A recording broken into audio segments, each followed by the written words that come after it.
தன் அளப்பெரிய கலைத்திறமையால் சிவனை, கண்ணனை, கந்தனை, கர்ணனை, திருமாலை, அப்பர் பெருமானை, கப்பலோட்டிய தமிழனை, கட்ட பொம்மனை நம் கண்முன்னே நிறுத்தியவர்.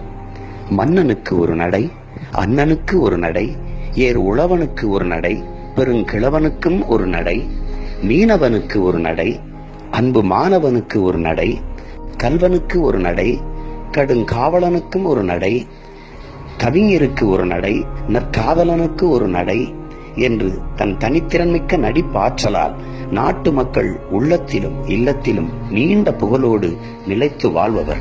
சிம்ம குரலால், தன் சின்ன நாவசைவால் நந்தமிழர் நாட்டிற்கு நல்ல தமிழ் உச்சரிப்பை கற்றுக் கொடுத்த கலையுலக பேராசான். உலகத் தமிழ் பேரினத்தின் பெருமைமிகு கலை அடையாளம் நமதையா நடிகர் திலகம் அவர்களினுடைய 15ஆம் ஆண்டு நினைவு நாள் இன்று.